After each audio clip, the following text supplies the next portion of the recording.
करें। इसके बाद एक लकड़ी की चौकी ले और उसी लकड़ी की चौकी पर लाल रंग का कपड़ा बिछाकर भगवान गणेश की मूर्ति या प्रतिमा स्थापित करें। उसके बाद सिंदूर का तिलक लगाएं और घी का दीपक प्रज्वलित करें। फिर भगवान गणेश की प्रतिमा पर फूल, फल और मिठाइयां अर्पित करें।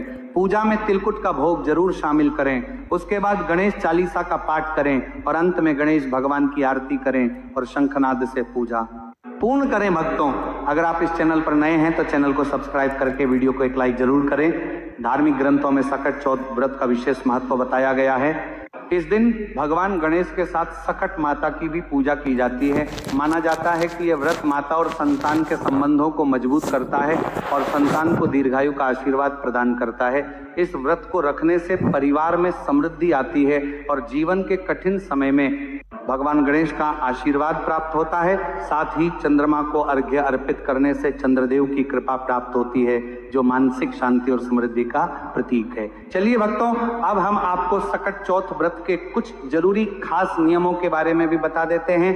भक्तों, सकट चौथ की पूजा का महत्व इस बात में निहित है कि इसे विशेष रूप से महिलाएं करती हैं, जो अपने परिवार की खुशहाली के लिए इस व्रत को करती हैं। इस दिन के व्रत को शास्त्रों के अनुसार बहुत ही विधि पूर्वक करना चाहिए। सकट चौथ की पूजा में कुछ विधियां अपनाई जाती हैं, तो चलिए इसे भी जान लेते हैं। भक्तों, पूजा के लिए प्रातः काल का समय सबसे उपयुक्त होता है। इस समय महिला व्रती को उपवास रखकर स्नान करना चाहिए। व्रती को साफ और स्वच्छ कपड़े पहनने चाहिए और शरीर को शुद्ध करने के लिए स्नान करना चाहिए। इसके बाद पूजा स्थल को साफ करके वहां भगवान गणेश की मूर्ति या चित्र को स्थापित करना चाहिए। पूजा में सबसे पहले भगवान गणेश की पूजा की जाती है। उनके साथ साथ माता पार्वती, भगवान शिव और भगवान कार्तिकेय की भी पूजा की जाती है। गणेश जी को मोदक अर्पित किया जाता है क्योंकि यह उनका प्रिय भोग होता है। भक्तों, सकट चौथ पूजा में आवश्यक सामग्री की बात करें तो पूजा के लिए देवी देवताओं के चित्र, फल फूल, दीपक, कपूर, चंदन, घी और गंगा जल की आवश्यकता होती है। महिला व्रती को मोदक और तिल के लड्डू भी चढ़ाने चाहिए। इस दिन उपवास रखना अनिवार्य होता है। उपवास का उद्देश्य अपने आत्मिक और शारीरिक शुद्धि के साथ भगवान गणेश से सुख, समृद्धि और परिवार के कल्याण की प्रार्थना करना है। महिलाएं इस दिन सिर्फ फलाहार कर सकती हैं। भक्तों, सकट चौथ के दिन पूजा के साथ साथ गणेश जी की व्रत कथा सुनना भी बहुत शुभ माना जाता है। यह कथा विशेष रूप से भगवान गणेश के विभिन्न रूपों और उनके जीवन से संबंधित होती है। पूजा के बाद गणेश जी की आरती की जाती है और फिर व्रती भोजन ग्रहण करती हैं। यह भोजन विशेष रूप से फल, खीर या व्रती के अनुसार हलवा आदि हल्का होता है। भक्तों, सनातन धर्म में संतान की लंबी आयु और सुख समृद्धि से जुड़े कई व्रत त्योहार हैं। इन्हीं व्रत में सकट चौथ का त्योहार विशेष माना जाता है। सकट चौथ का व्रत भगवान विष्णु को भी समर्पित माना जाता है। इस दिन स्त्रियां अपनी संतान की लंबी उम्र और खुशहाली के लिए निर्जला व्रत रखती हैं। रात को चंद्रमा को अर्घ्य देने के बाद ही व्रत का पारण किया जाता है। सकट चौथ व्रत रखने वालों को कुछ खास बातों का ध्यान रखना चाहिए।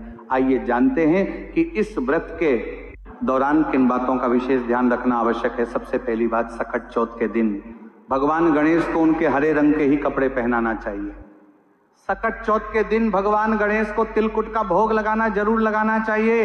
इस दिन तिल से बनी चीजों जैसे तिल के बने लड्डू या तिल से बनी मिठाई का भोग लगाया जाता है। सकट चौथ के दिन चंद्रमा को जल से अर्घ्य देने के बाद ही व्रत का पारण करें, इस बात का विशेष ध्यान रखें।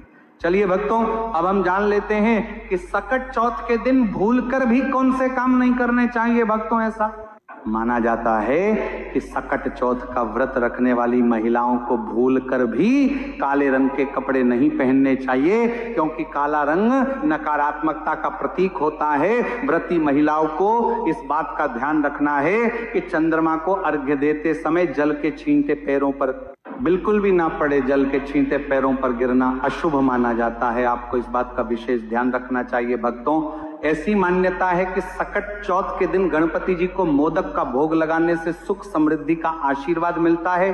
तो हो सके तो इस दिन गणेश जी को मोदक का भोग जरूर लगाएं। भक्तों, अगर आप सकट चौथ का व्रत रख रहे हैं तो तामसिक भोजन जैसे मांस मदिरा का सेवन नहीं करना चाहिए।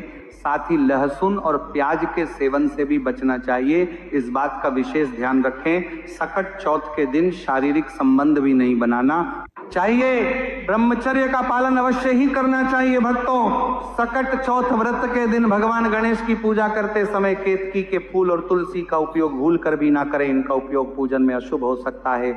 ऐसा करना घोर अशुभ माना जाता है, इसलिए आप इस बात का विशेष ध्यान रखते हुए ही पूजा संपन्न करें। साथ ही सकट चौथ की पूजा में गणेश जी की खंडित मूर्ति भूलकर भी ना उपयोग करें और खंडित मूर्ति की पूजा भी ना करें। ऐसा करना शुभ नहीं माना जाता है भक्तों। हिंदू धर्म शास्त्रों में भगवान गणेश को प्रथम पूज्य देवता माना जाता है। मान्यता है कि जिस घर में गणेश जी की पूजा की जाती है वहां शुभ ही शुभ होता है। इसलिए सकट चौथ के व्रत के दिन भगवान गणेश की पूजा काले वस्त्र पहनकर नहीं करनी चाहिए, क्योंकि काला रंग अशुभ का प्रतीक माना गया है हिंदू धर्म शास्त्रों में। काले रंग के वस्त्र पहनकर पूजा करना वर्जित माना गया है। इसलिए भक्तों, सकट चौथ के व्रत के दिन लाल रंग का वस्त्र पहनकर भगवान गणेश की पूजा करना शुभ माना जाता है। चलिए भक्तों, अब हम जान लेते हैं कि सकट चौथ के दिन गाय को क्या खिलाना चाहिए। यदि आप ये एक चीज गाय को खिला देते हो या सकट चौथ के दिन गाय से जुड़े हुए उपाय कर लेते हो तो आप पर मां लक्ष्मी की कृपा बरसेगी, धन दौलत की कमी नहीं रहेगी। भक्तों, गाय में 33 कोटि के देवी देवताओं का वास माना गया है। जिस घर में गाय होती है उसमें वास्तु दोष पितृदोष तुरंत ही खत्म हो जाता है। और आप भी रोटी बनाएं, प्रतिदिन ताजी रोटी ही बनाएं। गाय को अगर आपने रोटी बनाई है तो कोशिश करें कि उस रोटी को आप तुरंत ही गाय को खिला दें। अगर आप उस रोटी को रख देंगे और उस रोटी को अगले दिन देंगे तो वह रोटी बासी मानी जाएगी। गाय को कभी भी बासी रोटी ना दे, इससे घर में नकारात्मक ऊर्जा वास करती है और आप जिस भी काम को करेंगे उस काम में आपको हमेशा असफलता ही हाथ लगेगी। इसलिए कोशिश करें गाय को रोजाना रोटी बनाकर खिलाएं, बासी रोटी गाय को ना दें और साथ ही साथ सड़ी गली चीज गाय को नहीं खिलानी चाहिए। यदि घर में कोई फल है, कोई सब्जी है, सड़ जाए तो लोग क्या करते हैं, गाय को खिला देते हैं। ऐसा नहीं करना चाहिए।